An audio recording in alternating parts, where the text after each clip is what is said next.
डाकू महाराज एक ऐसी फ़िल्म है जो धर्म, बदला और बंदूक की गोलियों का परफेक्ट तड़का लेकर आई है। फ़िल्म की शुरुआत होती है एक शांत और आध्यात्मिक माहौल से, जहां नंदमुरी बालकृष्ण एक आध्यात्मिक गुरु की भूमिका में नजर आते हैं। सफ़ेद कपड़ों में शांत भाव से अपने भक्तों को प्रवचन देते हुए वो एकदम संत लगते हैं। लेकिन फ़िल्म में ट्विस्ट तब आता है जब बॉबी देओल की एंट्री होती है।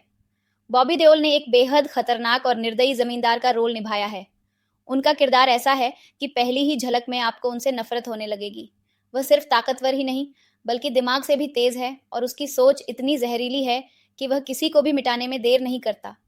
जब वह गुरुजी के आश्रम पर हमला करता है और निर्दयता से उनके गुरु को मार डालता है, तब पूरी कहानी का रुख बदल जाता है। अब तक जो संत लोगों को धैर्य और संयम का पाठ पढ़ा रहे थे, उनके अंदर बदले की आग जल उठती है। वह अपने गेरुआ वस्त्र छोड़कर हथियार उठा लेते हैं और संकल्प लेते हैं कि अन्याय का अंत करेंगे। और यहीं से जन्म होता है डाकू महाराज का। जंगलों में तेज दौड़ते घोड़े, हवा में उड़ती धूल और गोलियों की बरसात, फिल्म का एक्शन यहीं से अपने चरम पर पहुंचता है। अब बात करते हैं फिल्म की दूसरी अहम कड़ी की, उर्वशी रौतेला। उनकी एंट्री एक इमोशनल मोड के साथ होती है, लेकिन उनका किरदार इतना असरदार नहीं है। उन्हें सिर्फ एक ग्लैमरस टच देने के लिए फिल्म में रखा गया है, जो कहानी में कोई बड़ी भूमिका नहीं निभाता। कुछ जगहों पर उनके और नंदमुरी बालकृष्ण के बीच इमोशनल सीन डाले गए हैं, लेकिन उनमें वह गहराई नहीं है जो दर्शकों को कनेक्ट कर सके। ऐसा लगता है कि उनका किरदार बस नाम के लिए फिल्म में रखा गया है, जबकि इसे और बेहतर तरीके से लिखा जा सकता था।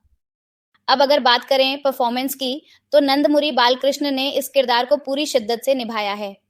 उनकी बॉडी लैंग्वेज, डायलॉग डिलीवरी और एक्शन सीक्वेंस देखने लायक हैं।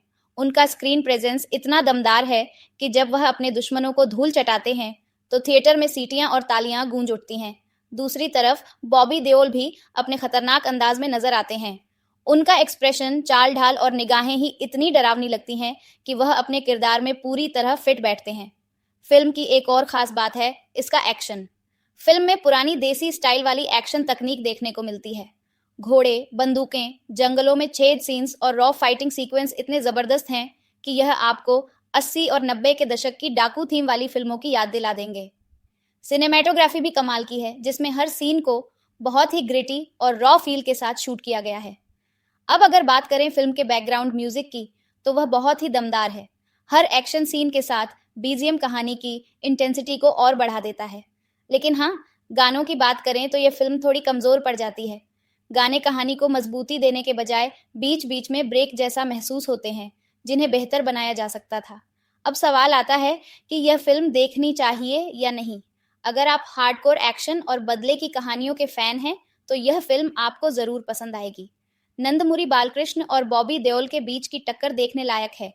और अगर आप उन लोगों में से हैं जो घुड़सवारी, गोलियों की गूंज और पुराने जमाने की देसी एक्शन फिल्मों का मजा लेना चाहते हैं, तो यह एक परफेक्ट वॉच हो सकती है। लेकिन अगर आप किसी मजबूत कहानी, इमोशनल कनेक्शन और स्ट्रॉन्ग महिला किरदार की उम्मीद कर रहे हैं, तो यह फिल्म आपको थोड़ा निराश कर सकती है। उर्वशी रौतेला का किरदार बहुत कमजोर लिखा गया है और फिल्म का स्क्रीन प्ले कई जगहों पर थोड़ी धीमी गति से चलता है। कुल मिलाकर डाकू महाराज एक मास एंटरटेनर फिल्म है, जिसमें दमदार एक्शन, जबरदस्त डायलॉग्स और एक शानदार विलेन देखने को मिलता है। अगर आप बिना दिमाग लगाए सिर्फ एक ढांसू बदले की कहानी को एंजॉय करना चाहते हैं, तो यह फिल्म आपके लिए बनी है।